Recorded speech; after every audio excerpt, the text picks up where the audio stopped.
The 1993 FIA Formula One World Championship season kicked off with a total of 28 competitors registered for the South African Grand Prix at Kyalami, although the withdrawal of the March team meant that 26 cars appeared on the circuit for the opening race of the year.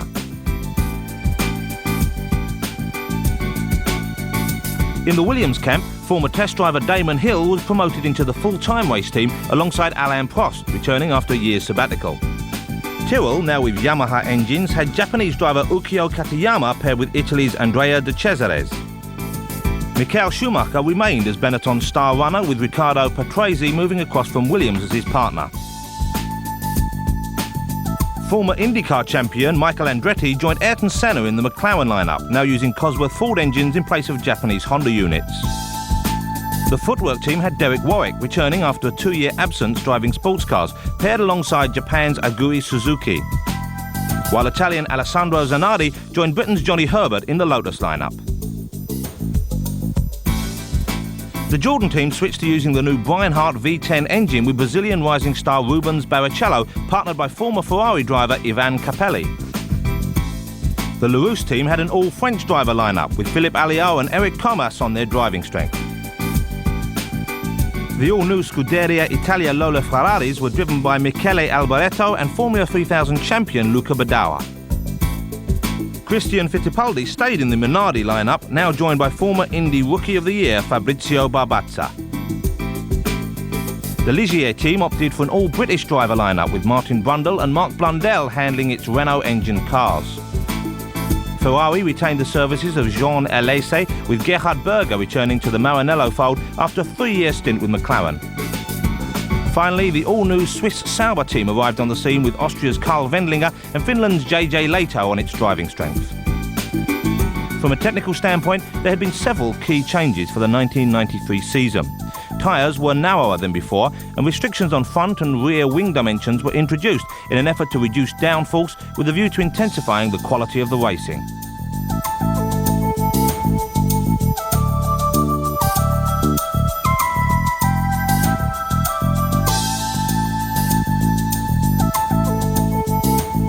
A tantalising air of uncertainty surrounded the opening race of the 1993 season in South Africa. Although Ayrton Senna's overalls were ready for duty, it was uncertain whether the man himself would be there to fill them. At the end of the day, he did indeed take to the track at the wheel of the McLaren MP48, which had shown so much promise in pre-race testing.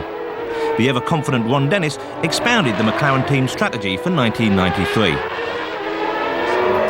Contractual issues have become of secondary importance, and I'm quite optimistic that as the year unfolds, you will see some very interesting tactics and strategies employed to hopefully win the World Championship. Alain Prost strolled back into the Formula One fray, now taking over as new Williams team leader in place of Nigel Mansell. Firmly strapped into the cockpit of the new Williams FW15C, Alain quickly proved that it wouldn't take him long to get back in the groove. Meanwhile, Damon Hill had everything to smile about. The former Williams test driver had been promoted to the full-time Williams race team.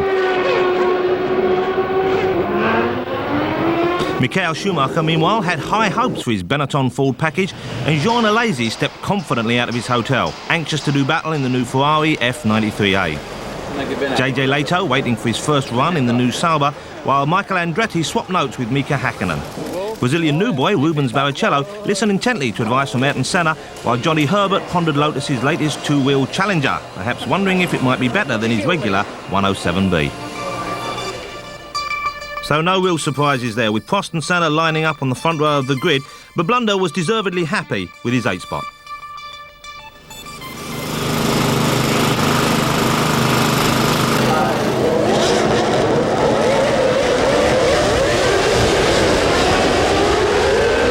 And they're off.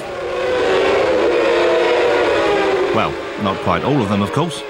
At the start of the race, Hill found himself second behind Senna, going through the first S-bend, but in the excitement of the moment, spun wildly, his gyrating Williams just being missed by Prost's sister car. Andretti's Formula One debut ended after a late start, his McLaren now transformed into a tricycle following heavy contact with Derek Warwick's footwork. Prost settled down in third place from the start before moving decisively ahead of Schumacher's Benetton to take second place going into the S-bend beyond the pits.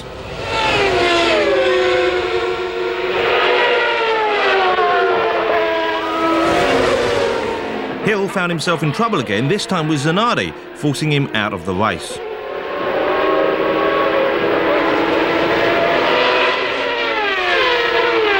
With typical determination, Senna proved unbending under pressure, twice sitting it out with Prost at the same point on the circuit.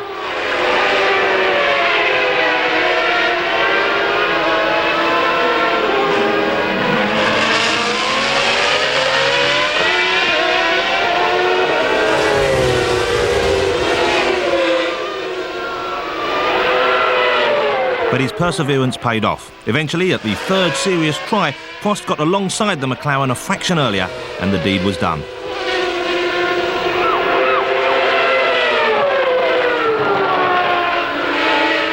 Schumacher then also overtook Senna, but Ayrton was destined to get back ahead of the German driver after the routine tyre stops.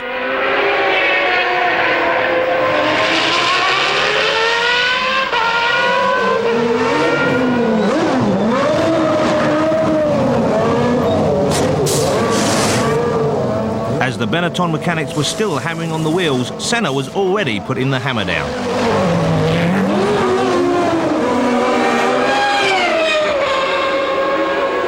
Prost reeled off the remaining laps firmly in command, but when Schumacher went to overtake Senna for second place again, the Brazilian made sure that there was hardly enough room available and Schumacher spun.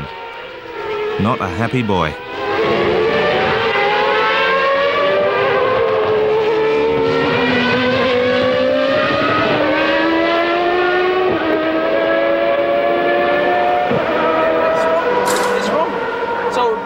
Somebody has to go to Roland Bunserite to this guy and tell him what he's doing. I mean, it's not right from my point.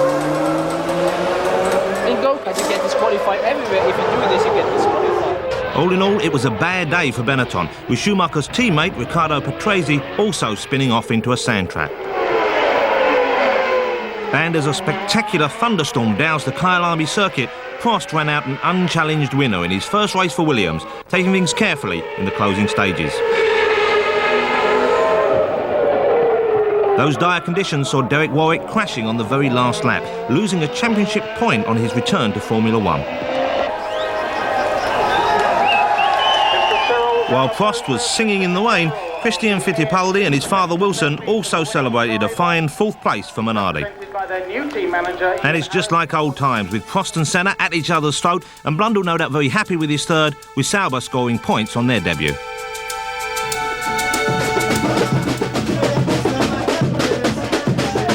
Brazil may be the land of the samba, but for the highly motivated Grand Prix fraternity, a bicycle race around Sao Paulo's daunting Interlagos circuit seemed an ideal way to limber up for the second round of the championship. Sauber driver JJ Leto emerged the winner and hoped that his luck would hold for the rest of the weekend.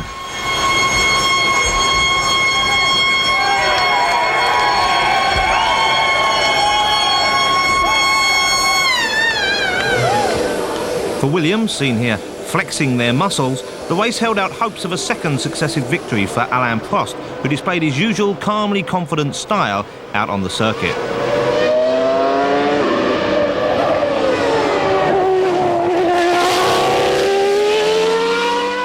Damon Hill wanted to try for pole, perhaps covering his ears to Frank Williams' insistence that second would be good enough, and that was what the Englishman duly delivered once he was out on the track. Yet the devoted Brazilian crowd had eyes only for the home hero, Ayrton Senna, eyeing the practice times with as much defiance as he can muster from his cockpit. The Ferrari team mechanics took time off to practice wheel changing, but to judge by the pensive looks on the faces of Jean Alesi and Gerhard Berger, the possibility of actually getting as far as a tyre stop in the race was much on their mind. Berger, in particular, was probably reflecting on a brain-rattling shunt he'd suffered on Friday. The car was badly damaged, but thankfully he walked away. Michael Schumacher's Benetton had a busy time in qualifying with a beautiful double spin, but he enjoyed it so much he tried a single one later on.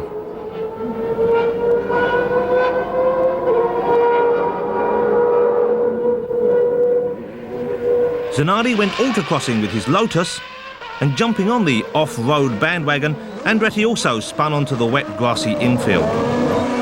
Ivan Capelli enjoying himself there, and seeing as this would be his last outing for the Jordan team, he'd soon have a lot more time to play with his water pistol. So there we have Williams hogging the front row of the grid and the local boy in third. Samba drums in the crowd set the tone of the race morning, with a capacity crowd jamming the grandstands opposite the pits.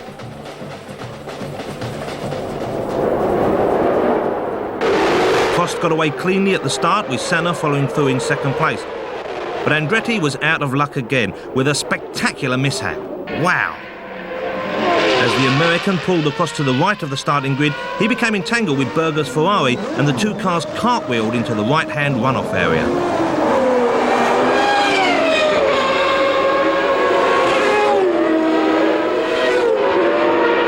Prost began to pull away comfortably, in blissful ignorance of this accident,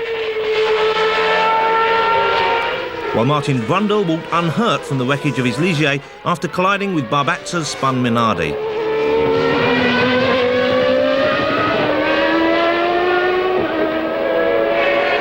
Hill wiped the smile off of local faces as he artfully slipped in front of Senna.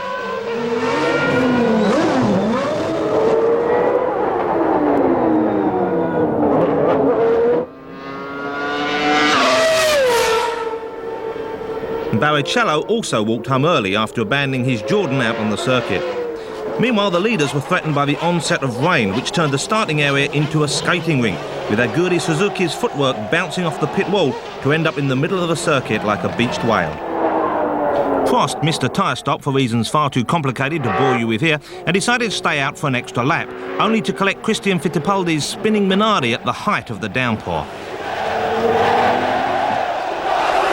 That drama left Hill leading Senna, but after an early switch to dry tyres, Senna's skill in the wet proved too much for Hill, and the crowd went wild.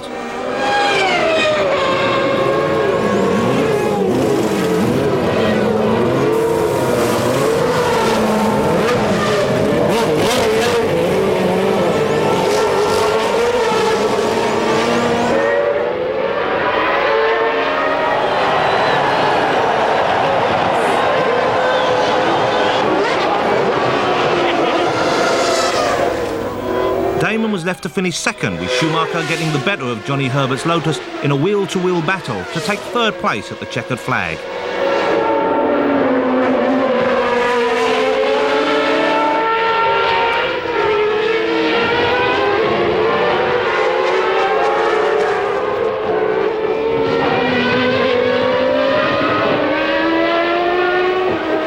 It was Senna's second victory in the Brazilian Grand Prix, and one which he embraced with as much emotion as the crowd.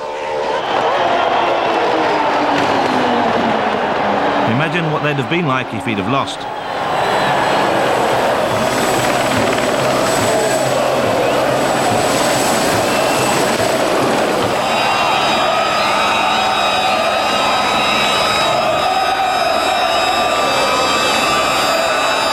He was congratulated on the rostrum by the legendary Argentinian five-times champion Juan Manuel Fangio.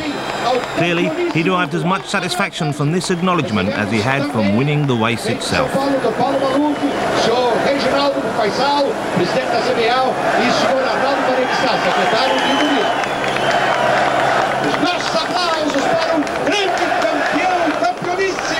So, a popular win for Senna, but Hill must have been just as excited by his first real taste of success.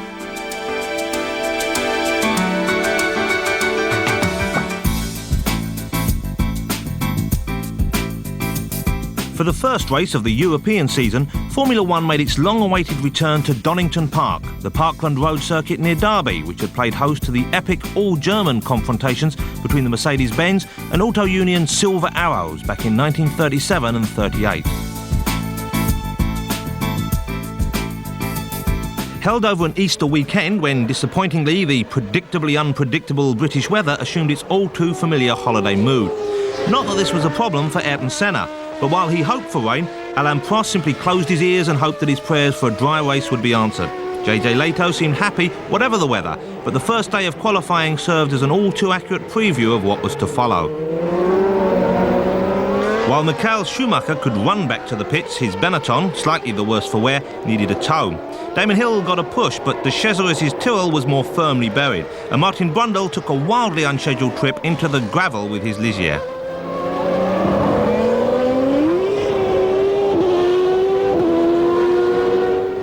Belgium's Thierry Boutsen returned to Formula One in place of Capelli in the Jordan squad.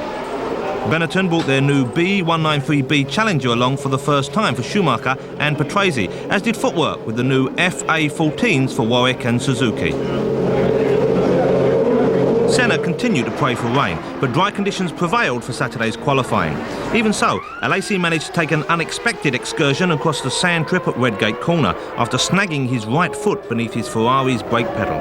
All in all, it wasn't looking too good for the famous Italian team, with both Berger and Alesi looking pretty gloomy about their prospects. Michael Andretti had his father, Mario, the 1978 world champion, on hand to offer the odd helpful word of advice, like try to keep the car pointing in one direction. In the dry conditions, Prost and Hill asserted their usual advantage in the Williams Renaults and buttoned up the front row between them. But with Senna and Schumacher side by side on the second row, anything could happen come the race. Andretti's dad was no doubt proud that Michael had managed to qualify 6th for only his 3rd Grand Prix.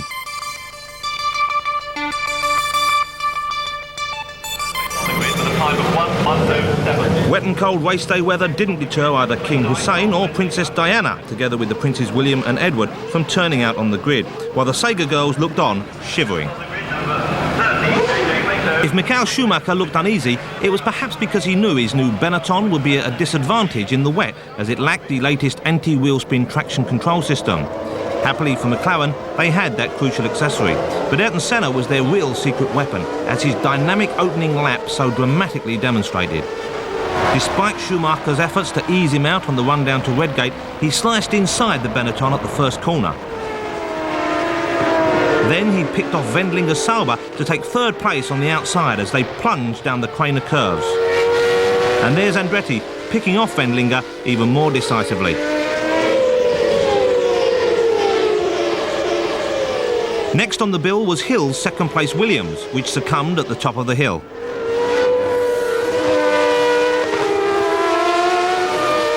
Senna was now right up onto Prost's tail as they came through the S-bend onto the new loop.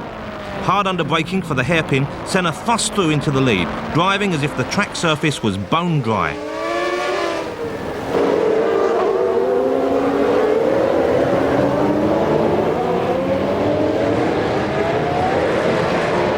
Williams were all at sea with their chassis settings, and both drivers complained of poor grip, even allowing for the conditions.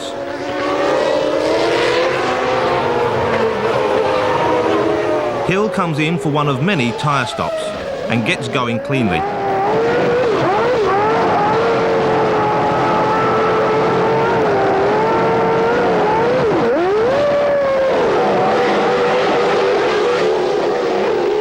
Then Mark Blundell's Ligier falls foul of the treacherous surface. A dejected Berger retires his Ferrari, followed by an even more dejected Schumacher.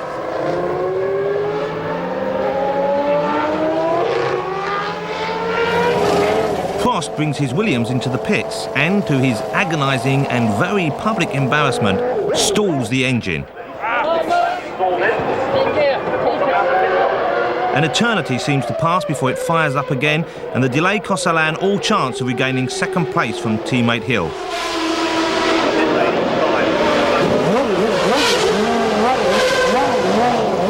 And there he goes. Remember, Alain, mirror, signal, manoeuvre. Still everybody's human, as Alessandro Zanardi reminds us as he spins his Lotus, a move duplicated by Christian Fittipaldi, who drops his Minardi out of the high-speed queue for a little bit of impromptu grass mowing. None of this touches Senna, of course. The Brazilian continues to assert his wet weather supremacy with magical assurance, calmly taking in his stride the fact that the pit weren't ready for him. McLaren boss Ron Dennis looks puzzled, but when your car's in the lead, who cares? In the closing stages of the race, Prost's embarrassment was heightened when he was lapped by Hill. For Rubens Barrichello, a possible brilliant third place was washed away when his Jordan stopped with loss of fuel pressure a few laps from the checkered flag. For his senior countryman, the European Grand Prix was his second win out of the 3 races of the season so far, enhancing his lead in the Drivers' World Championship. Ayrton could hardly conceal that delight as he joined a similarly delighted circuit owner Tom Wheatcroft on the victory podium. And there it is, the Sega Cup. And so the weather working in favour of Senna, and Hill happy to be up there again in second place.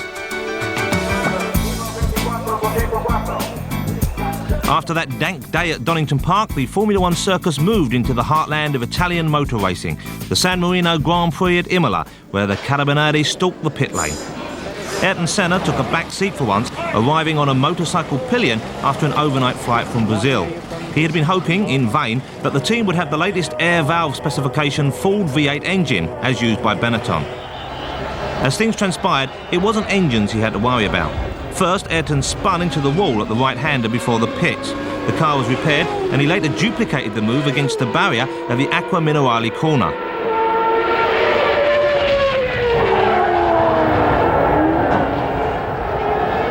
A glitch in the McLaren's active suspension system was to blame. Prost also had his problems, being savaged by Alesi's Ferrari, a collision which drove the Ferrari president into a state of animated despair.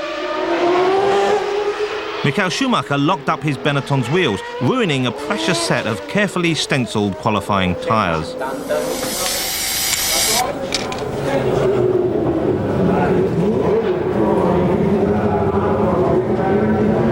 While Michael Andretti could at least claim that Senna had set the running when he too spun his McLaren into the pit wall in first qualifying.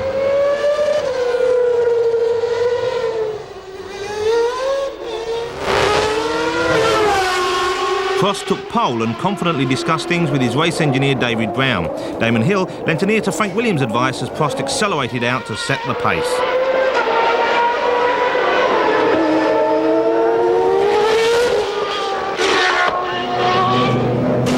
And over at Lotus, Johnny Herbert and Alessandro Zanardi got down to work in tandem.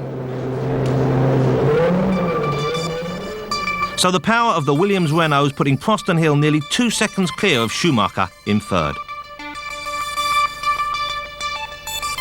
The passionately enthusiastic crowd offered its customary support to the Ferrari drivers before the start, and Jean Alesi settled into the cockpit hoping that he might live up to those emotional expectations.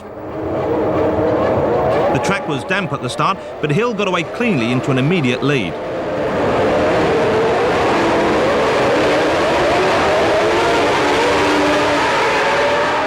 Prost held second as the pack streamed through the long Tamburello left-hander before Senna got by, and in the background, Marc Blundell pirouetted his Ligier into retirement against the retaining wall.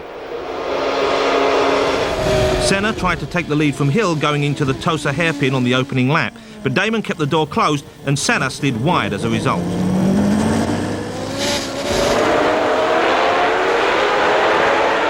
At the tail of the field, Patrese spun his Benetton into retirement as the tail-enders negotiated the exit of the Tosa hairpin, while Hill was lucky to hang on to his lead after straight-lining the Acqua Minerale chicane midway round the opening lap.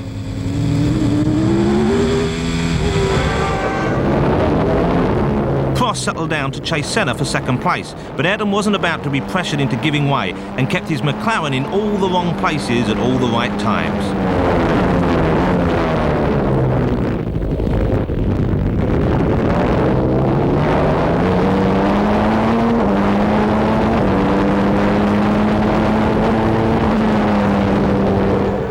Senna then switched onto slicks as the track dried out, but got badly boxed in behind Hill coming out of the Tosa corner.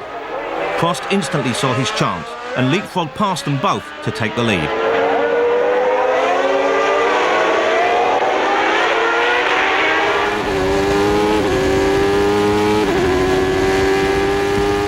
Senna immediately overtook Hill for second, signalling his displeasure with a wave of derision. Hill's race came to a premature end when he got offline on the wet track surface under braking for the Tosa hairpin and slid into the sand trap.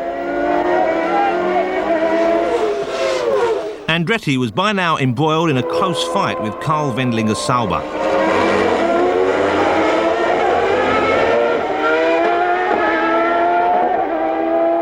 He got too close to the Austrian under braking for the Variante Alta and spun wildly onto the wet grass. Remember Donington, Michael? That was Andretti out again. Senna then retired from second place with hydraulic problems, so the McLaren team could start packing up for the journey home.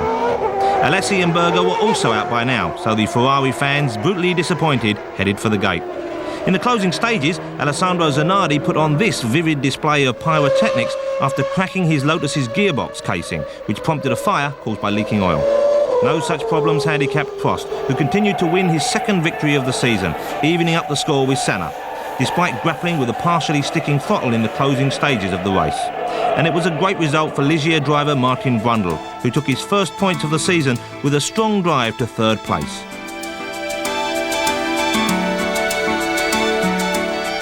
And after 4 races, this is how the championship looks, with Senna unexpectedly in the lead.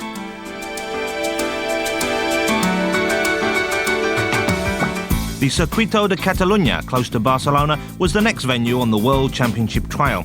Yet the intensity of Formula One competition still left many of the top drivers with enough time to work on their handicap.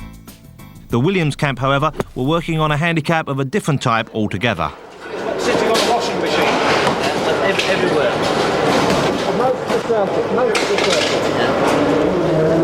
Despite these handling difficulties, Prost knuckled down to the challenge of qualifying to produce what was, in the estimation of his team, the best pole position of his season. He did that despite an uncharacteristic spin at the first corner.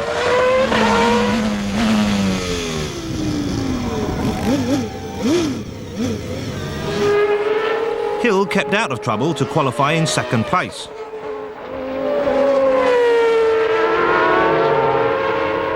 While Schumacher had a lucky escape with this high-speed, low-altitude flight across one of the sand traps with his Benetton Ford. Michael Andretti yet again made his critics wonder whether he was out of his depth in Formula One with another spin in practice. But he wasn't the only one with his hands full.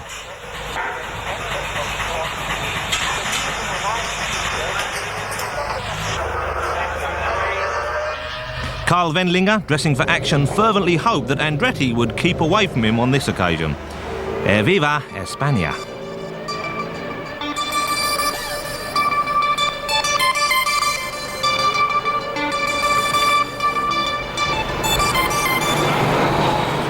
Hill lined up with a great sense of expectation on the front row of the grid.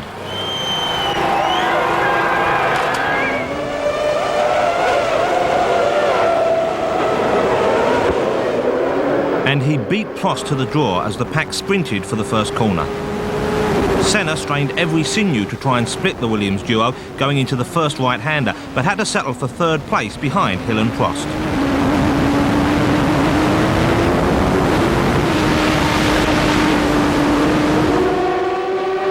Further back, Wendlinger's Sauber was involved in wheel-to-wheel action with Alessandro Zanardi's Lotus. The Italian came off second best from this confrontation, shaving the grass as he was elbowed aside by his rival. After 10 laps, Prost neatly slipstreamed past Hill on the start-finish straight to take over at the head of the pack, and Damon fell in dutifully behind. Martin Brundle's Ligier was wheel-to-wheel with Suzuki's footwork under braking for the first corner when the Ligier suffered a rear tyre deflation and exited stage left in undignified style. Jean Alesi's Ferrari erupted in a spectacular cloud of oil smoke to round off his aspirations for yet another weekend. Then Hill, who had been relentlessly shadowing Prost and looked set to overtake, suffered an abrupt engine failure and coasted into the pits, leaving Alain with an easy run to victory.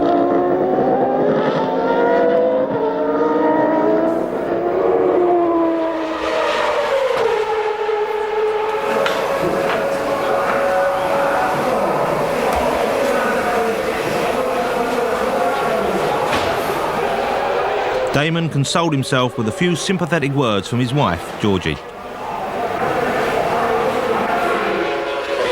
Benetton, meanwhile, signalled to Schumacher to step up the chase of Senna's McLaren, which was now in second place.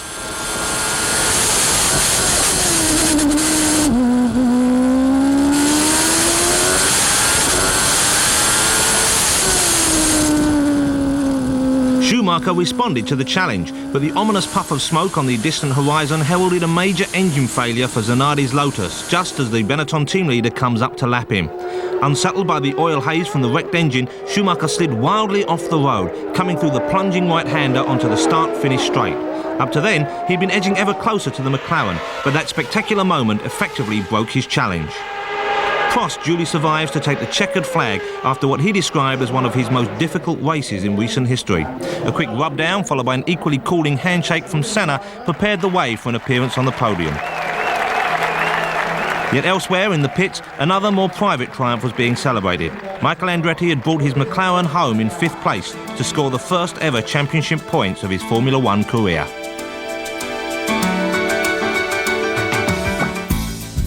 Monaco is the jewel in Grand Prix racing's crown, yet its narrow ribbon of tarmac wending a tortuous path through an avenue of unyielding guardrail represents one of the most precarious challenges of all for the professional Grand Prix driver. Ayrton Senna received a very stark reminder of this reality during the first free practice session when he crashed his McLaren heavily under braking for the tricky Saint-Devote right-hander. Of course, the sun doesn't always shine, even in Monte Carlo. What's more, when it's wet, the surface is like sheet ice. As Schumacher found out. And De Cesaris.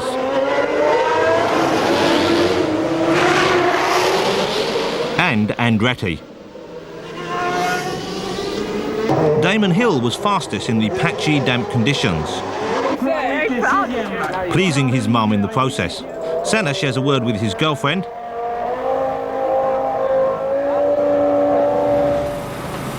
And in the Ferrari camps, they get down to some solid thinking.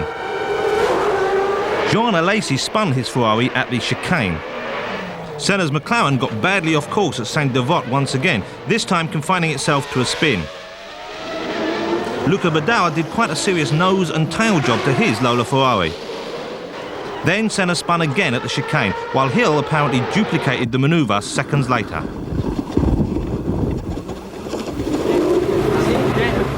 For Prost, however, it was all a bit of a yawn, and pole position duly fell his way yet again.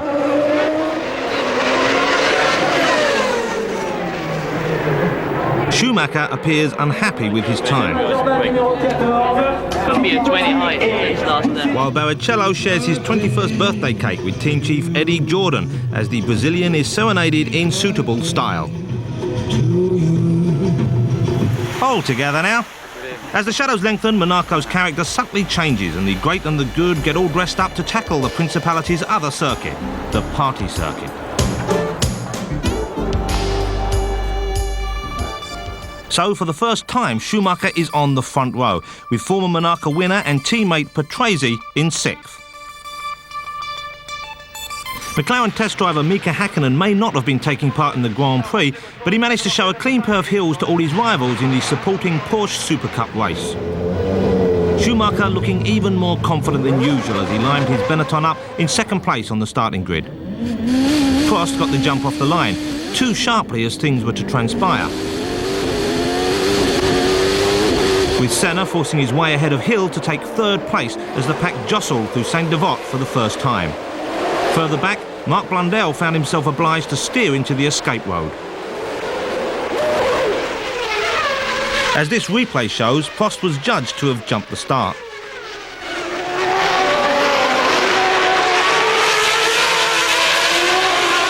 Although Senna was doing well, his teammate Michael Andretti had a distinctly less than rewarding first lap. Going down towards the tight Lowe's hairpin, the American suddenly found his McLaren plunging into the back of a Minardi.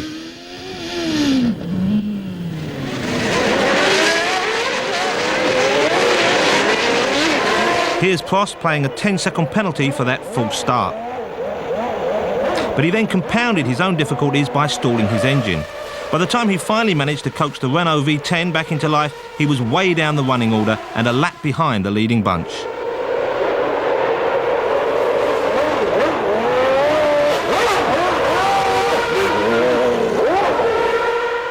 A pit board now signalled the good news to Schumacher that his Benetton was leading, but a leak of hydraulic fluid over the engine caused the car's gear change and suspension systems to shut down. he eventually rolled to a halt, and marshals were quick to extinguish a momentary engine fire. Berger chased after Hill with great zest, the Austrian determined to wrest second place from the Williams driver. Unfortunately, Gerhard got a little over-optimistic and tried to force his way through on the inside under braking for the Lowe's hairpin. There just wasn't sufficient room.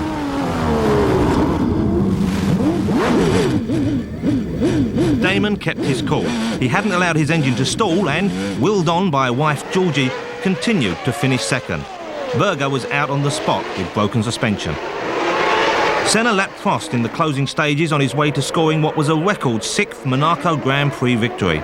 Compatriot Christian Fittipaldi, having survived that first lap mauling from Andretti, ensured that it was a double success for Brazil by bringing his Minardi home in an excellent 5th place to claim 2 points.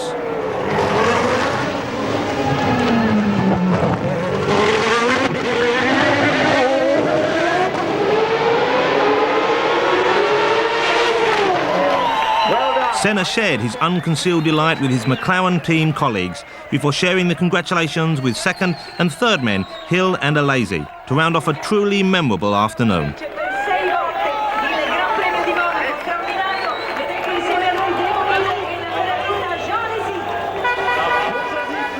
And we see it's finally some good news for Ferrari, finishing on the podium for the first time this season.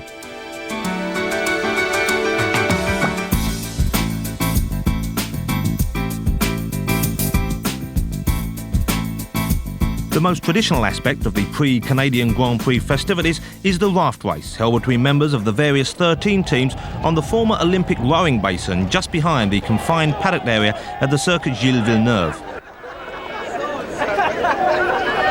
Minardi driver Fabrizio Barbazza demonstrated a streak of self-sufficiency which his modestly financed team would have approved of. Regarded as more obviously fishy by many competing teams was a bulletin indicated that, in the opinion of the FISA technical delegate, active suspension and traction control systems did not conform to the current, never mind any future, technical rules.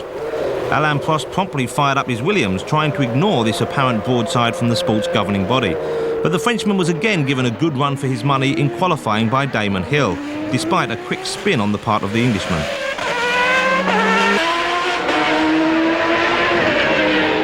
Once Prost got into his stride, he kept his record intact by taking his 7th pole position in as many races. Meanwhile, it was all smiles in the Benetton camp with 3rd and 4th fastest times. Jean Alesi celebrated his 29th birthday on a weekend which saw him qualifying his Ferrari a promising 6th. By contrast, things went badly for Ayrton Senna, whose McLaren came back on a salvage truck, causing him to confer with teammate Michael Andretti. Ukyo Katayama still couldn't quite get the hang of his Tyrrell Yamaha and found the guardrails exerting an almost magnetic attraction. Alessandro Zanardi was again out of luck with his Lotus, taking time off for another spin. Problems again with the active suspension system. While Liz Brundle keeps a watchful eye on husband Martin, Karl Wendlinger keeps a watchful eye on his steering wheel for entirely different reasons. And a representative of the American racing scene crossed the border to catch a genuine World Championship event. 2 Williams, 2 Benetton, 2 Ferrari and the fastest McLaren down in 8th.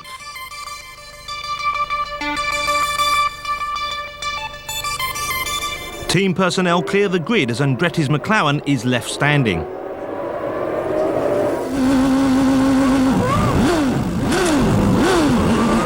Schumacher throws his high qualifying position away by fluffing the start and being overtaken by most of the field.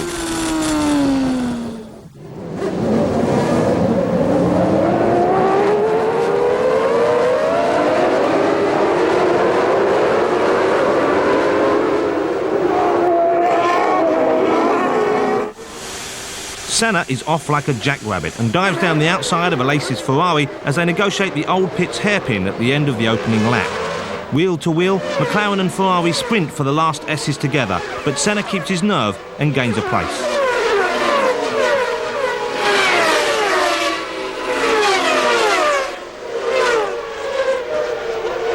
Hill led the race initially, only to be passed by Prost in a neat manoeuvre at the hairpin.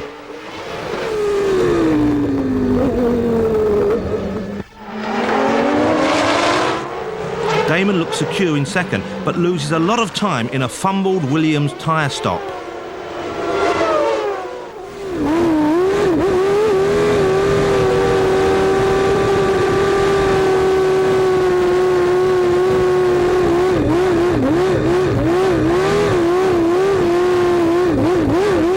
He dropped back to fourth behind Senna and Schumacher as a result. That leaves Schumacher to haul steadily up onto Senna's tail. Although unknown to the German driver, the McLaren ace has a problem with his engine, intermittently cutting out with increasing frequency.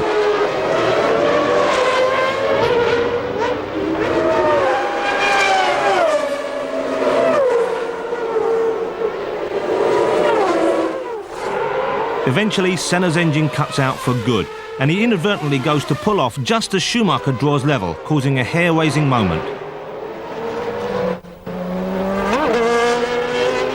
Barring mechanical pitfalls, Schumacher is now home and dry in second place.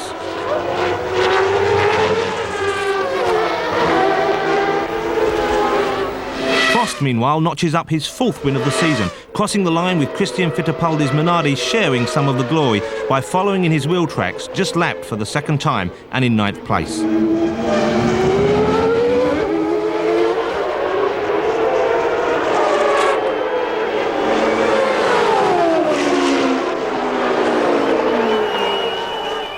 Alain's success moves him back into the Drivers' Championship lead for the first time since Kyalami, giving that victory champagne a welcome extra fizz as he shares the podium for the first time with both Hill and Schumacher.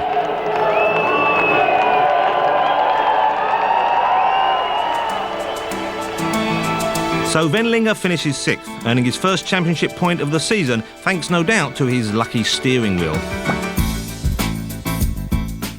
The French Grand Prix returned to Magny-Cours for the third successive year, and Renault was absolutely determined to complete a hat-trick on home soil after Nigel Mansell's victories at the previous two races. Ferrari also demonstrated its intention to become more competitive by recruiting former Peugeot competitions manager Jean Todt as the new sporting director, although his arrival didn't bring luck for Gerhard Berger, who had an off during qualifying. Away from the action on the circuit, Formula One politics dominated the paddock gossip. Williams' Patrick Head and Benetton's Tom Walkinshaw mulled things over together. Bernie Ecclestone, Flavio Briatore, Patrick Head and Frank Williams got down to brass tacks, and Briatore also talked to Ferrari's Claudio Lombardi. Ron Dennis and Frank Williams plot strategy together, while Hill and Prost at least find something to smile about. Out on the circuit, Damon's Williams is using ABS braking for the first time, and he duly delivers the first pole position of his career. I pushed extra hard in the on the final lap because I only had one lap left on that run, and I found a good balance in the car and scrabbled through the chicanes and found a bit more time there, and got a good lap time. And it was a little bit heart in mouth, but that's how it happens when you want to go quickly. Fellow Renault user Martin Brundle, here talking to Ligier Principles, bags his best ever grid position with third, while Marc Blundell qualified the other Ligier fourth. Senna was not happy in fifth, while Schumacher talked his race engineer through one of his spins.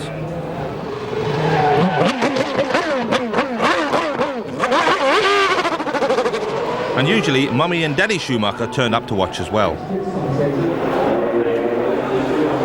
Eric Comas led Philippe Alliot to the fifth row on the grid, Larousse's best this year, while Fabrizio Barbazza prepared for his last race. And as you can see, the top four spots all held by Renault-powered cars. Really quite exceptional.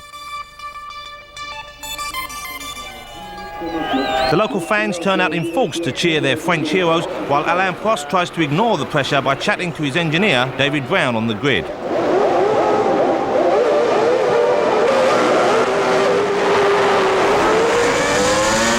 At the start, Hill grabbed an immediate lead, with Prost, Brundle, Blundell and Senna heading the chase.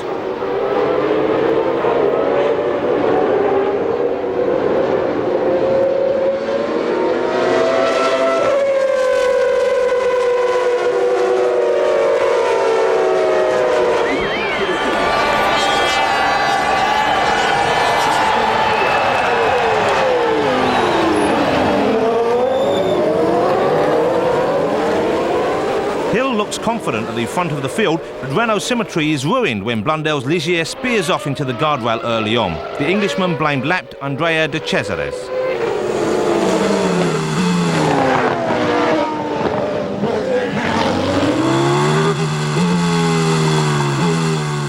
Hill is the first Williams to come in for tyres, but loses crucial seconds following Andretti's McLaren into the pit lane.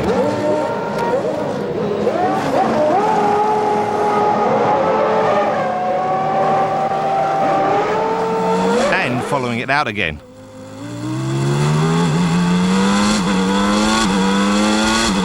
Whoops, who waved that Sauber out in front of them both?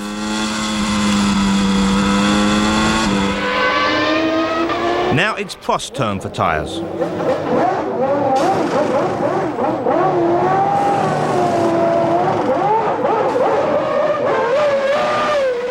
He gets away cleanly, but Hill comes shooting up onto his tail as they round the first long right-hander.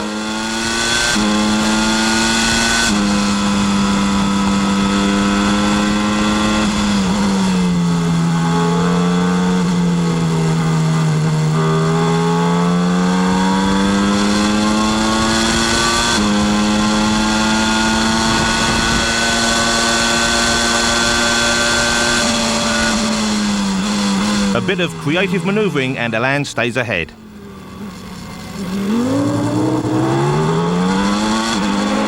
Ferrari's bad luck continued with Alesi's early retirement.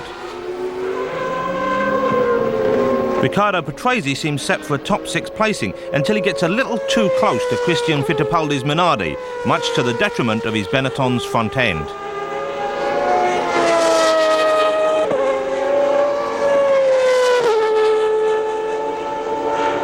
That calls for an unscheduled stop to get a replacement nose section, dropping Riccardo out of serious contention.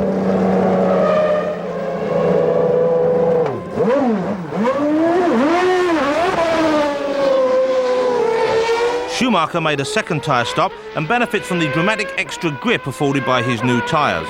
He closes quickly on Senna, who has elected to go through with only a single tyre stop.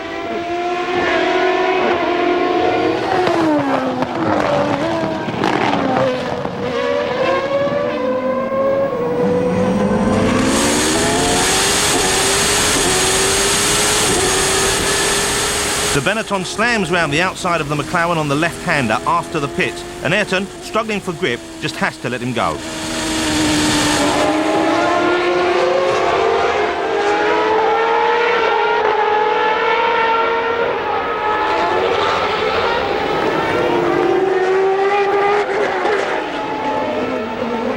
Prost wins by a fraction of a second from Hill as the Williams team records its first 1-2 finish of the season. And they are coming up in a second. Great team spirit there, with Hill helping Prost towards a popular win on his home turf. Of course, next up is Silverstone. Let's see if Prost will return the favour. So, halfway through the season, we see Prost is taking a firm lead from Senna.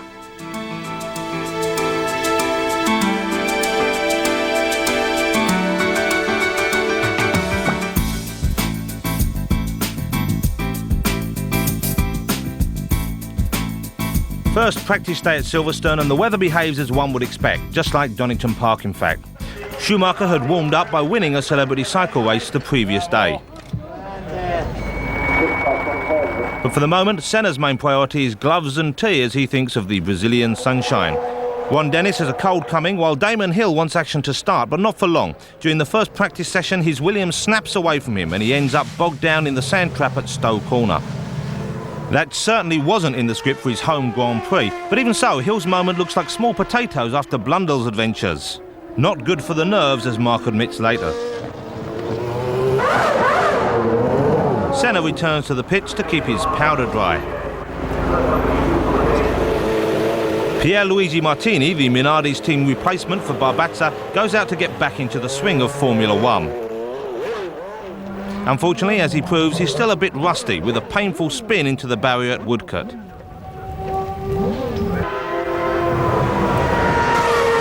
Alain Prost doesn't normally like the rain, but this time he was the fastest of them all. Tyrrell introduced their new 021 and maybe wished they hadn't, while Lotus directors Peter Wright and Peter Collins finally had something to smile about. The car was fast again, and Johnny Herbert could even afford to dream. Michael Schumacher was busier.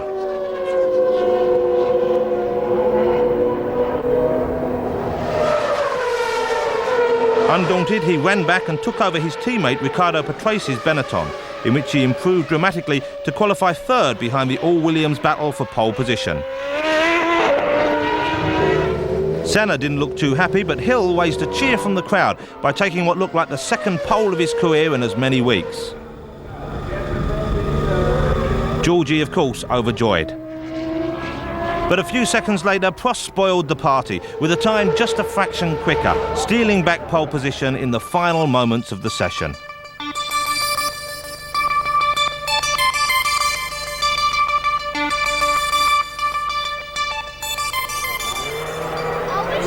Race morning sees Damon Hill fated by the sort of attention bestowed on Nigel Mansell only 12 months earlier. And the Londoner duly rewards his fans by making a quick getaway to lead the sprint down to Copse Corner, with Senna again starting superbly, slingshotting through to ease second place from Prost.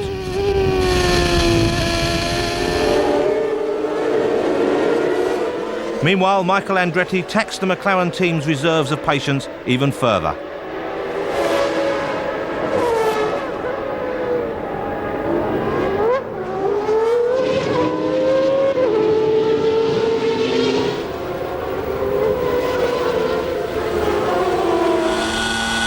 As Hill pulls clear, Senna tries every trick in the book and a few more to keep Prost behind.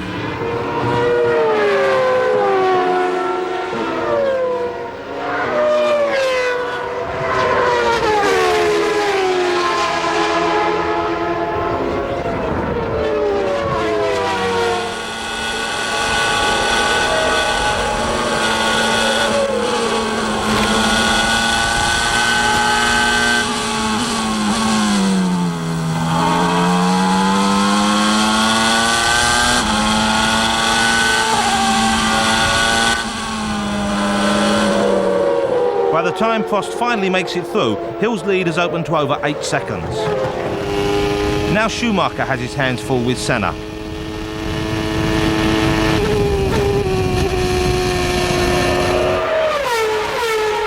Benetton's boss, Fabio Briatore, clearly not impressed.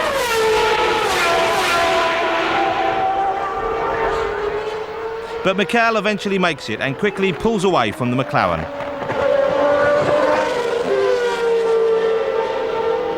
Hill continues to lead, but Prost is closing all the time.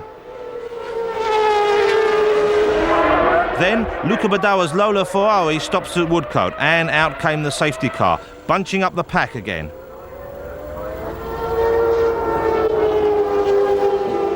Damon springs ahead at the restart and looks unstoppable.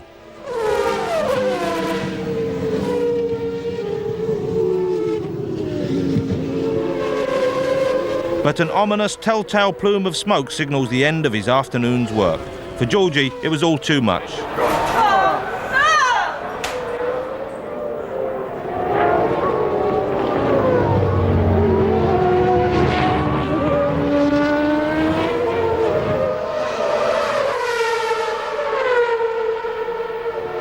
The way was clear for Prost to take his 6th win of the season, the 50th of his distinguished career.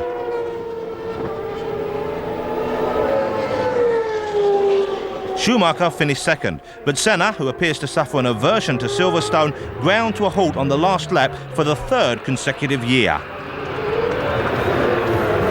That drops him to 5th in the final order, allowing Formula One's all-time veteran Riccardo Patrese to join Prost and Schumacher on the rostrum for the first time this season.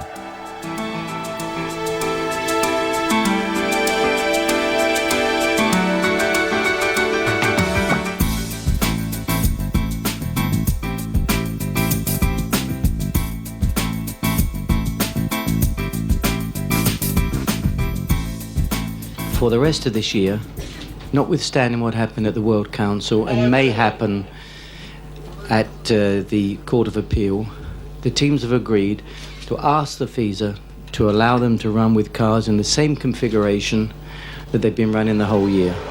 Some, like Derek Warwick, found their cars less stable than the regulations, but the fans were out for Schumacher, and that's all that seemed to matter in Hockenheim.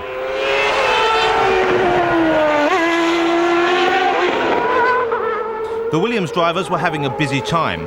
Prost slid off up an escape road.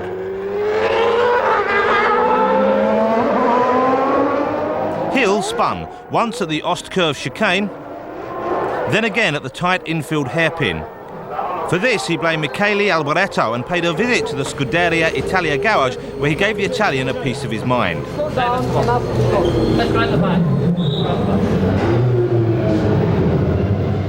Alboreto was not impressed. In a weekend of overdriving, Luca Badoa ripped a couple of wheels from his Lola.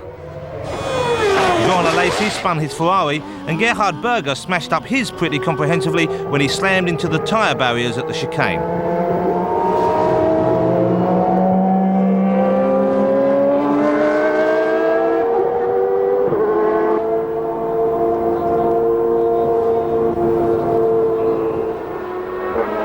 Even Senna took a trip up a chicane escape road.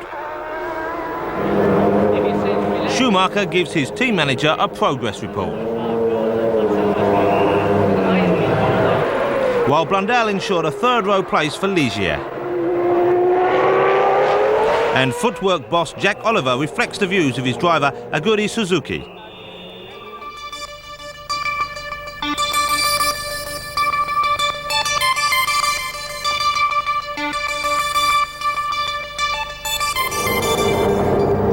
On the race morning, Derek Warwick reminded everyone that motor racing is dangerous, but that Formula One cars are remarkably safe today.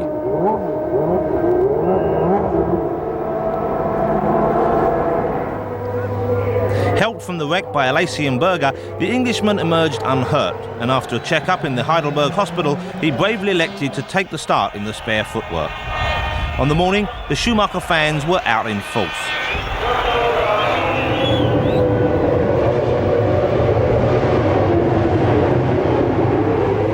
Hill again got the jump on Prost to lead from the start.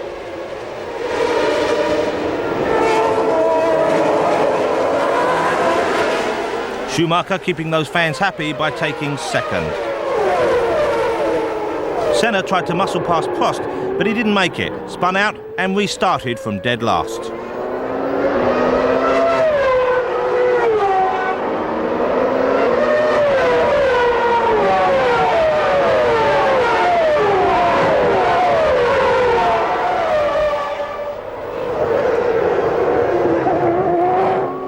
Faced with the sight of Brundle spinning Ligier in his mirrors, Prost elected to steer up the escape road at the Ostkurve chicane, followed almost involuntarily by the Englishman. Senna was steadily making up ground.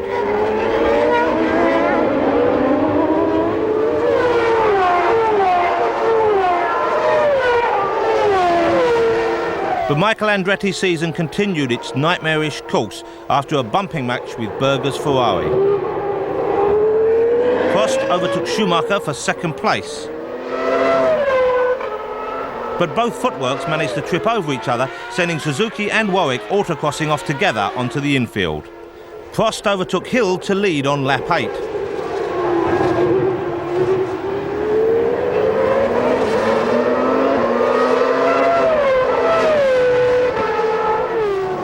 Only to be called in for his second stop-go penalty of the year for missing that chicane on the opening lap. That put Hill back into the lead again, with Schumacher a strong second. Behind the leaders, a battle between Blundell in the Ligier and Berger's Ferrari raged with a ferocious intensity. The two cars running wheel to wheel on the straights, perhaps too close at times, at almost 200 miles per hour.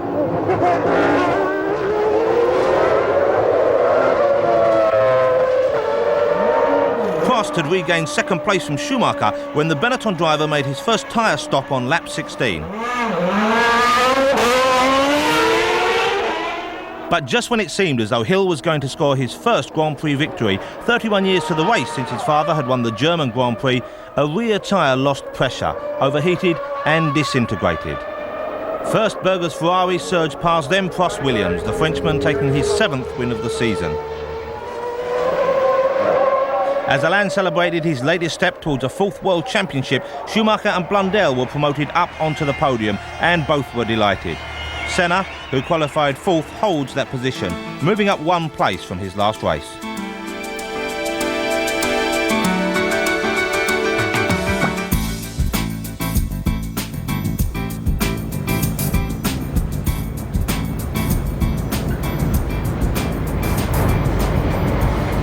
Yeah, I've been unlucky in the last couple of races, I think, and it can't keep happening. That sort of thing can't keep happening. So I have to keep on producing the performance, and hopefully the luck will change and go my way. And so to the Hungarian Grand Prix, where the tight, challenging circuit near Budapest put a premium on aerodynamic downforce. Prost had a nail-biting moment in practice with a spin at the first tricky downhill corner after the pits. But Hill was in his customary confident mood from the outset at the wheel of the other Williams Renault. Schumacher achieved his regular 3rd spot, while Senna took a very poor 4th. Pierluigi Martini was getting the hang of his Minardi and qualified considerably faster than teammate Christian Fittipaldi. The Brazilian later took a shunt into the barrier. Just the sort of thing Ferrari driver Gerhard Berger was going out of his way to avoid, suffering as he was with a painful build-up of fluid on his left elbow.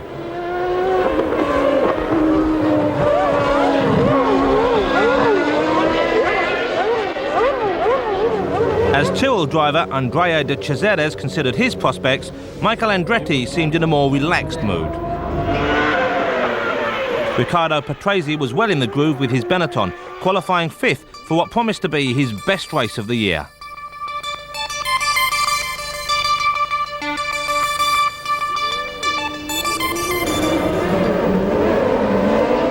Prost was too delicate with the throttle pedal and stalled his Williams Renault engine at the start of the parade lap. That meant he had to start at the back of the grid.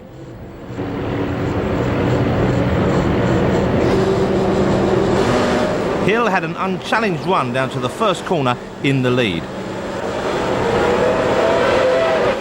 Schumacher also made a great getaway, arriving at the first turn in 2nd place, only to run wide and be overtaken by several key rivals.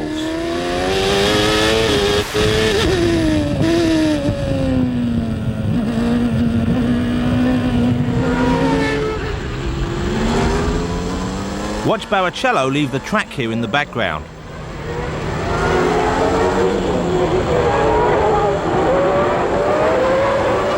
So it's a half day for the Brazilian. Schumacher made up for his earlier mistake by overtaking Berger.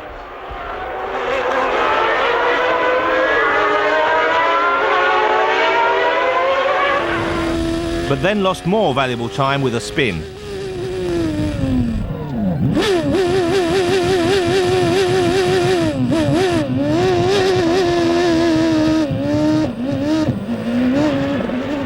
Meanwhile, Prost was carving his way steadily through the field, even though all hopes of victory were long gone from his mind. It was a bad day for McLaren, with Andretti retiring first with a throttle linkage failure. Then Senna stopped out on the circuit with a similar mechanical problem.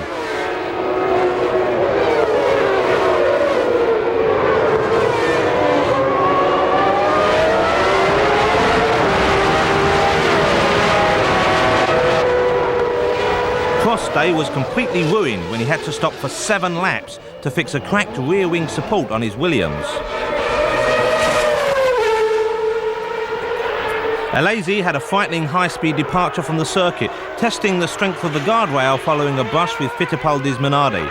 Jean emerged shaken, but not stirred. A few laps later, a broken engine ended the race for Schumacher.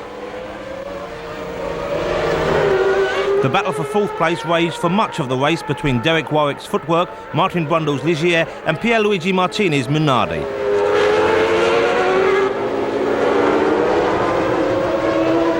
Berger, however, reckoned a second stop for tyres was the best strategy for this gruelling race. Martini lost concentration, control and a place in the top 6 with a spin into the barrier. While Berger wasn't averse to a bit of roughhousing it with Brundle when he forced his way past Ligier, bending the French car's steering arm in the process. But the day belonged to Hill, who had raced throughout with the pressure of no pressure at all, kept his concentration and driven into the history books as the first ever second-generation member of a Grand Prix winning family. Prost, who finished a distant 12th, was quick to congratulate his teammate, who was joined on the podium by runner-up Patrese and third-place man Berger.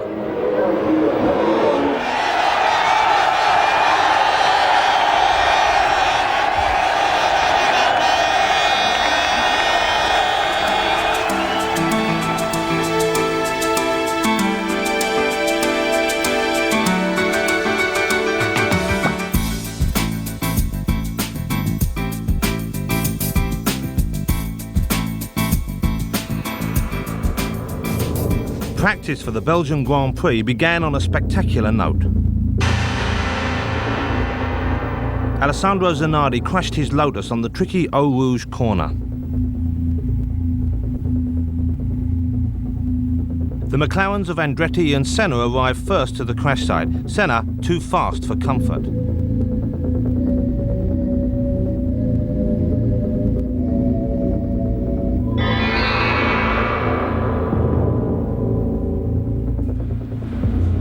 Zanardi's teammate, Johnny Herbert, must have felt uneasy in the cockpit as he watched the aftermath of the shunt. Did you see flags? Yeah, I saw. And I slowed down, but I didn't slow down enough. I didn't expect to have a full block circuit. When practice resumed, Philippe Alliot dumped his Larousse Lamborghini into the guardrail at almost the same spot. The accidents prompted numerous discussions in the pit lane.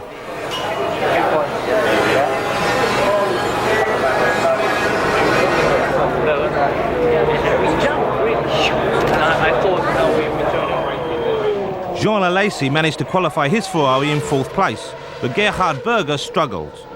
First his Ferrari caught fire in the pit lane, then it stopped out on the circuit.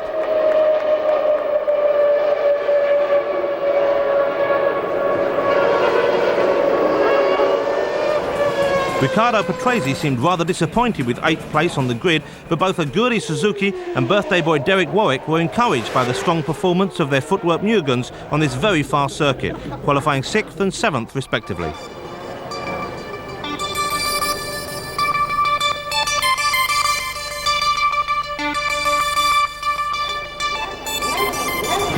Jordan driver Thierry Boutsen ended his 10-year career in Formula One with this race. For Schumacher, the start was a disaster as he bogged down badly again and was 9th into the first corner from 3rd on the grid.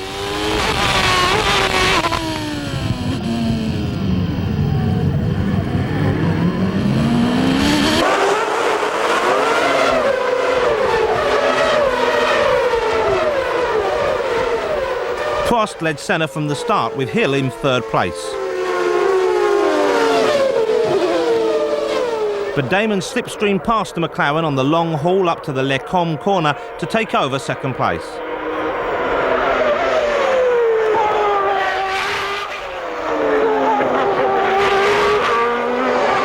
Boutsen retired early. And Schumacher was soon overtaking Alesi as the Italian car slowed.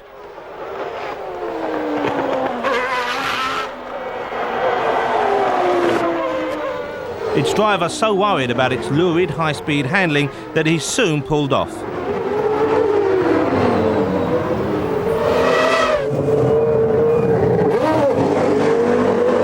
Schumacher's climb through the field was not aided by an inhospitable lunge from Senna, who moved across and forced the Benetton driver to put 2 wheels on the grass as the McLaren came out of the pit lane exit. But Schumacher kept his foot firmly on the throttle and just squeezed by into 3rd place. Prost by now was only narrowly leading Hill after Damon had caught up in heavy traffic.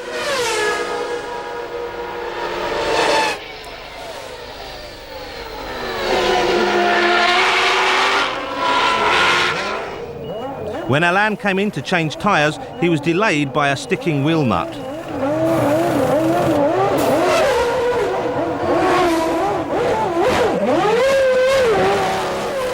That was just enough to ensure that Hill squeezed ahead into the lead as the Frenchman's Williams nosed out from the pit.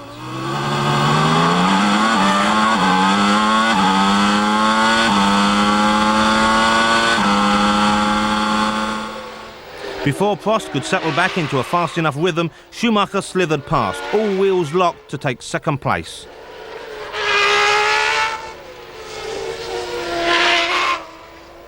Now it was all down to whether the German star could eat into Hill's advantage. But Damon kept his head perfectly to score his second Grand Prix victory.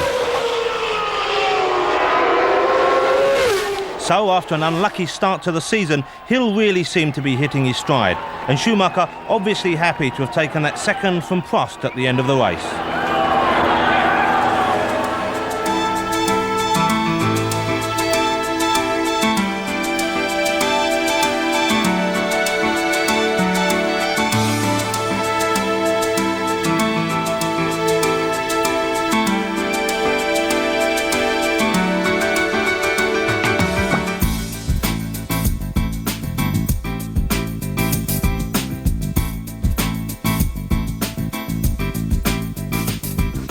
Italy is as passionate about its soccer as its motor racing, and the pre-race match attracted such skillful players as Hill, Schumacher and Patrese.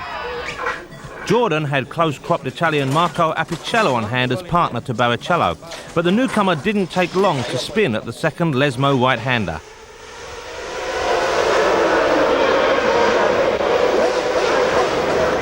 Pedro Lamy replaced the still unfit Zanardi in Lotus, but he too probed the limits of his new mount with a quick pirouette at the Variante Ascari.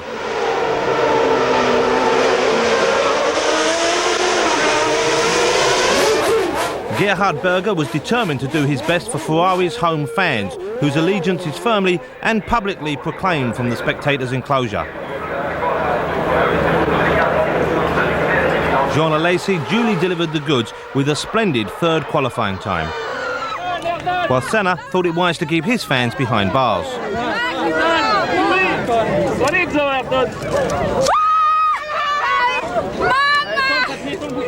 Schumacher was his irrepressibly happy self, even though his Benetton seemed to be shedding a few tears from its radiator overflow.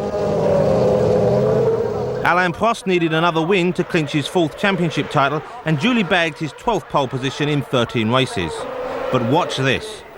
I didn't understand in which way he was overtake me, and when I was moving to the left, he arrived on the left. I'm moving back to on the right, and he spun. He crashed behind me, on the front of me, and that was it was a big misunderstanding.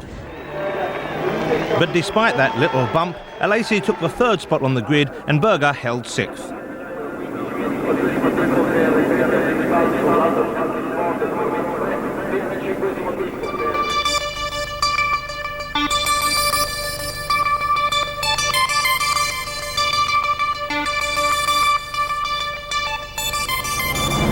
For Michael Andretti, the Italian Grand Prix was destined to mark the end of his Formula One adventure, although neither he nor the McLaren team was admitting it at the time. At the start, Prost got away cleanly in the lead, but Senna proved too optimistic in trying to pass Hill as they braked for the first corner.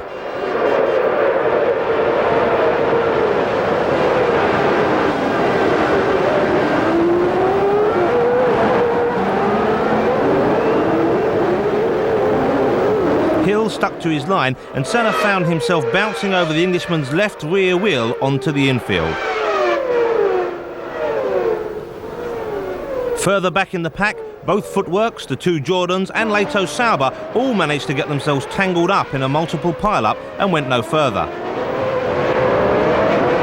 Suzuki and Warwick walked away, happily unhurt, as Prost settled down to lead comfortably from Alesi and Schumacher in the opening stages.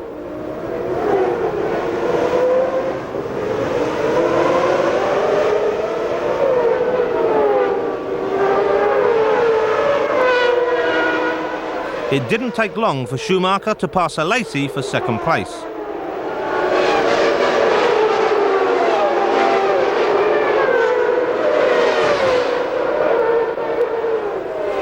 Meanwhile, Senna was pounding back into contention, chasing Brundle's Ligier for 8th place. Unfortunately, Ayrton got a little too close.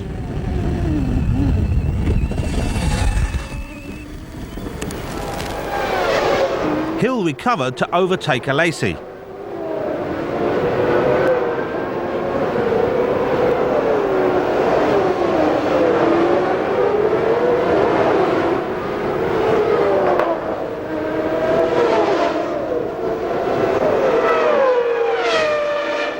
Promoted to 2nd place when Schumacher's engine expired.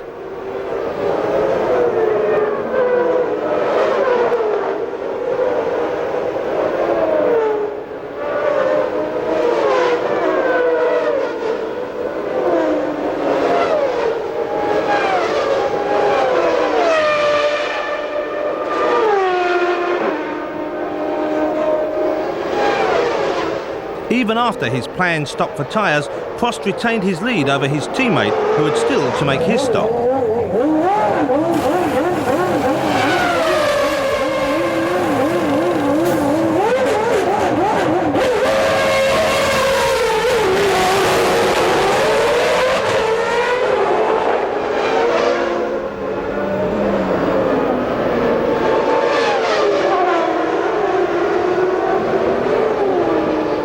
It looked as though the title destiny had been settled when Prost's engine kicked the bucket. Hill, who followed closely, was handed his 3rd Grand Prix win in a row.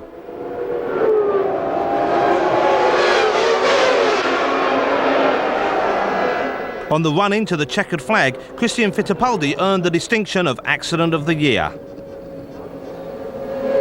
but still crossed the line unhurt. Alesi delighted the fiercely partisan crowd with a splendid 2nd place, while Andretti claimed his first podium finish with 3rd place. Within days, the American would announce that he planned to return to IndyCars in 1994 and relinquished his seat in the McLaren squad for the 3 remaining races of the season.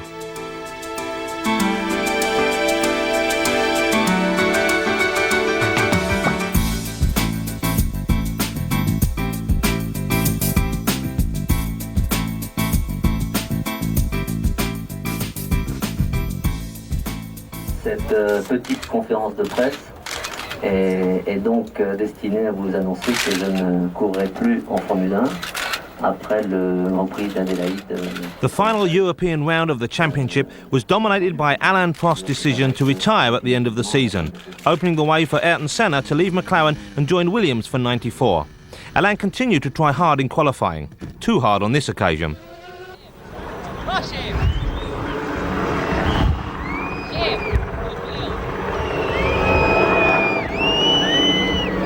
Hill looked thoughtful in the pits, but was assertive out on the circuit, where he produced the 2nd pole position of his freshman year.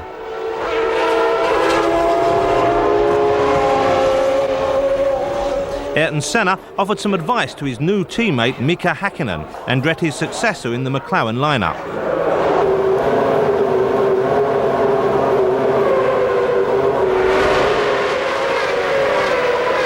And he got a good close-up of the Flying Finn's driving style as they ran in close company out on the circuit.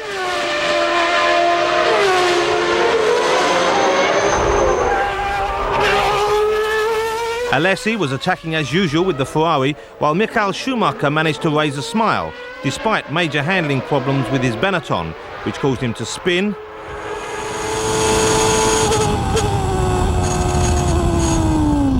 and spin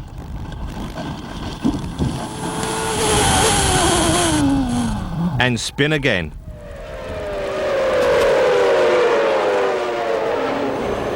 Emanuele Naspetti was the latest newcomer to sample a Jordan, while the persistently hopeless Scuderia Italia's Lola Ferraris were contesting their last race of the season. And quite a surprise after the qualifying practice to see Häkkinen taking the 3rd spot in his first Formula One race of 1993.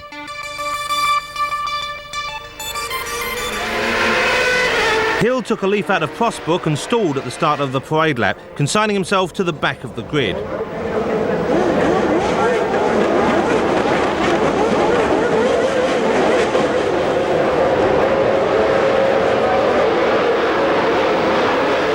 At the start, Häkkinen got a little over-exuberant in his private battle with Prost on the sprint to the first corner, opening the door for Alesi to lunge round the outside and push his Ferrari into the lead.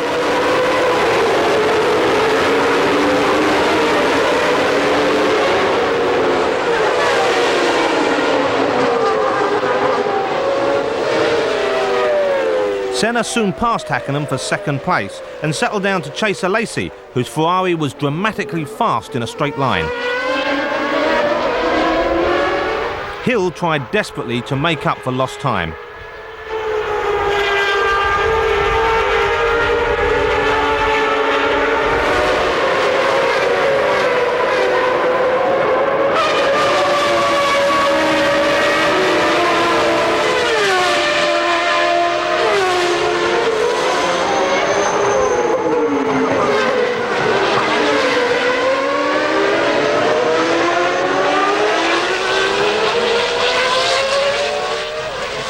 Ayrton's challenge ended when his engine went belly up.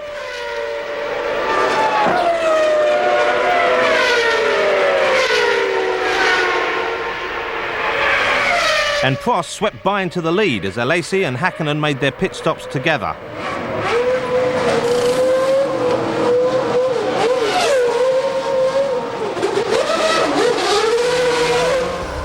Almost tripping over each other as they battled on their return to the circuit.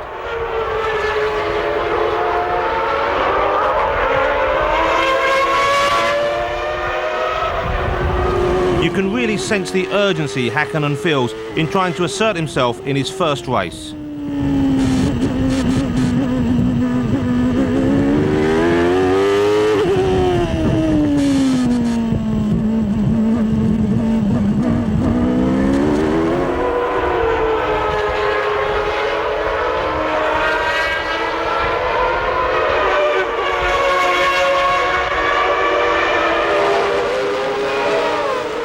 Prost's tyre stop handed the lead to Schumacher's Benetton, which had been one of the first to change tyres, the German driver planning on making a second tyre change later in the race.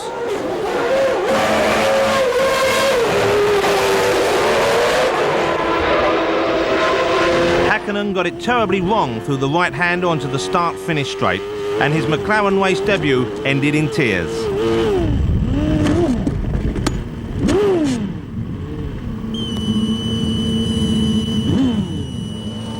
But that was small beer compared with Berger, who lost his Ferrari over a bump at the exit of the pit lane.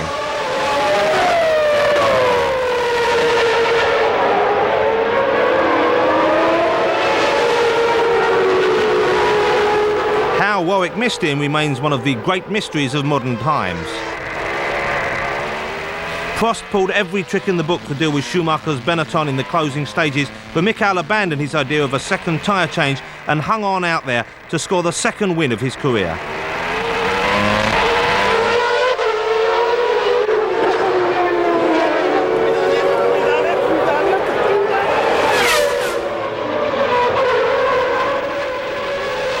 But second place was good enough to clinch Prost's fourth World Championship, a record only matched by 5-time winner Juan Manuel Fangio back in the 1950s.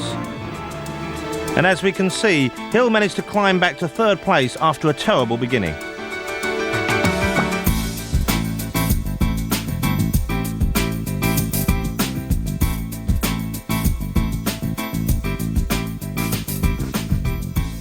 The Japanese Grand Prix saw the appearance of another Jordan newcomer, Ulsterman Eddie Irvine.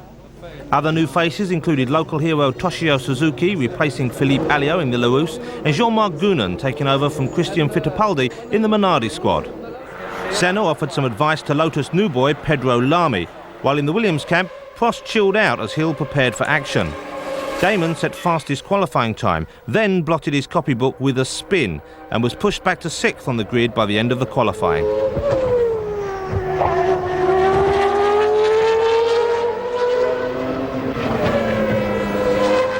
De Cesaris shunting the Tyrrell Yamaha is no longer news.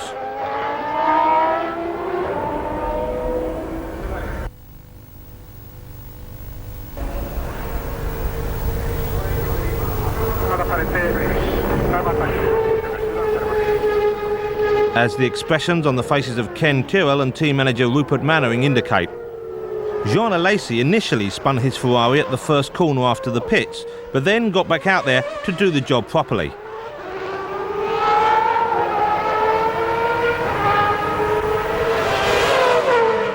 Ayrton Senna was really fired up and qualified on the front row alongside Prost.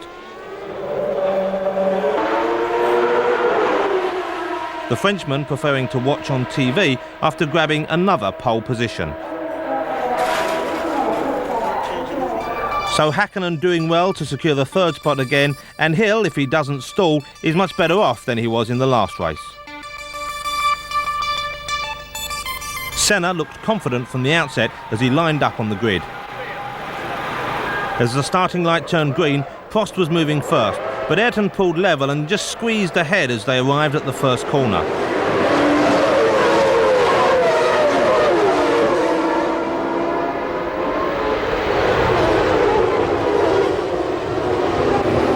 Eddie Irvine cheekily ran right round the outside of the pack to take 5th place from Schumacher's Benetton, much to the German surprise.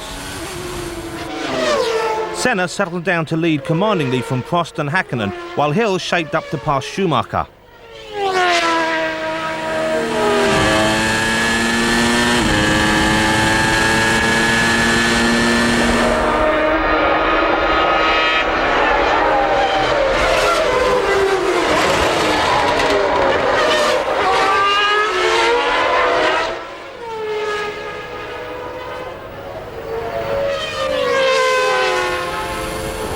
As Hill tried to pass Berger, Schumacher came too close, with inevitable results.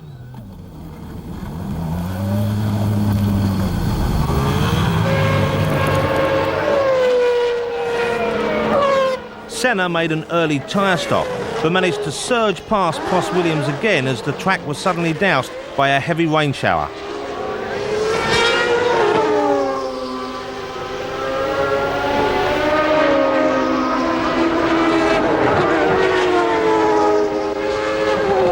Hill made an early switch back to slicks, but came under intense pressure for 6th place from Irvine, who boldly unlapped himself from Senna's McLaren, which led to Senna thumping him after the race.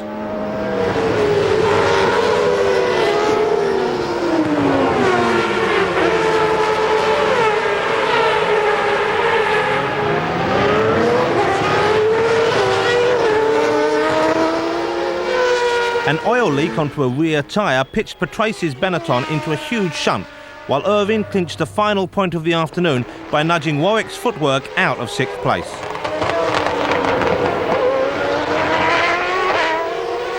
Pedro Lami's Lotus also crashed heavily when the active suspension failed and threw him off the road.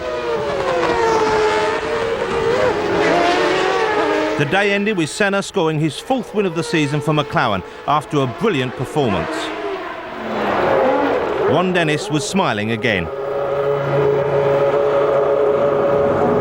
Häkkinen scoring his first ever podium finish in 3rd place. And there's Eddie Irvine, blissfully unaware that he's about to eat one of Senna's famous knuckle sandwiches.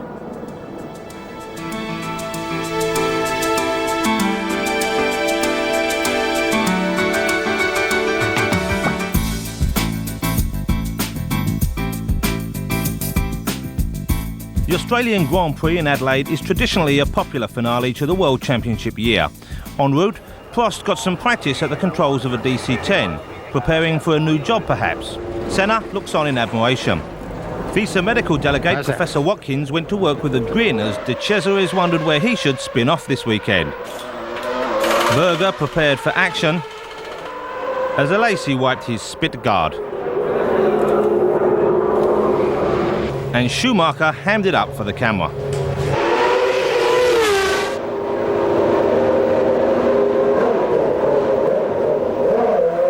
Senna offered a warning finger as Eddie Irvine emerged from hiding. And De Cesaris makes his first decision of the weekend. But Prost has seen it all before.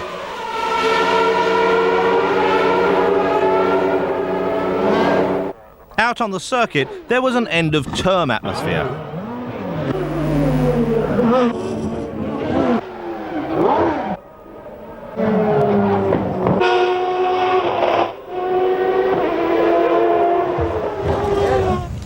Senna parted company with Marlboro after a 6-year association, but that didn't stop him scoring his first pole of the season. And he already had plans for his new Williams teammate. I think I gotta have a word with Frank for some team orders for tomorrow.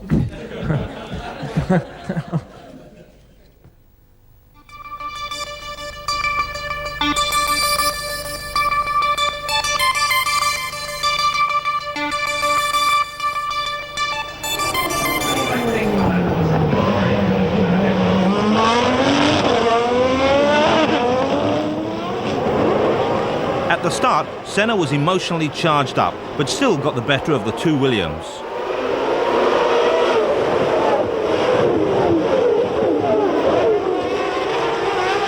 Further back in the pack, the traffic was too tightly packed, and Pedro Lami's Lotus was the first casualty of the afternoon.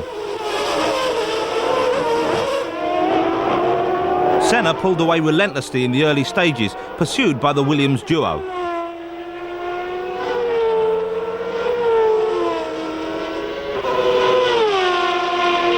But Eddie Irvine makes sure he won't be a problem for anyone this time. Hill comes under pressure from Schumacher in the early stages before making the first of 2 tyre stops.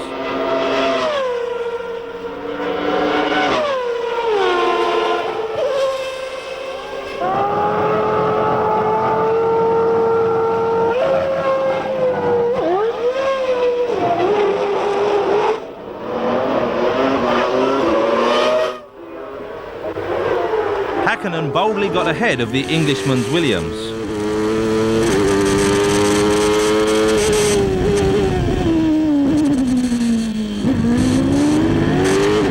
Schumacher's excellent run came to a premature end with engine failure, while Hakkinen was now under pressure from Hill.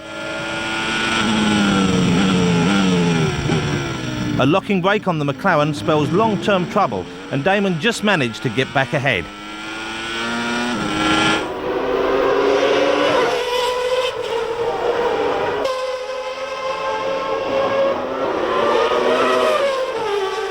Derek Warwick was battling the after effects of a heavy cold, but he didn't let this sideways trip down the curb get him down.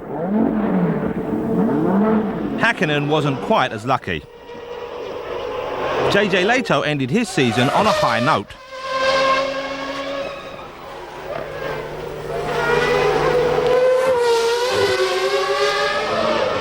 In the closing stages, Hill tried to wrest second place from Prost, but didn't quite make it.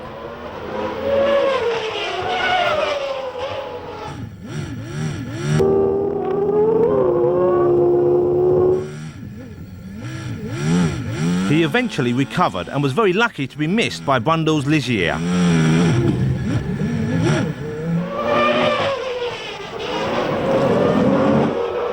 So Senna signed off for McLaren with his 5th win of the season, and Prost only 2nd in the final race of his distinguished career.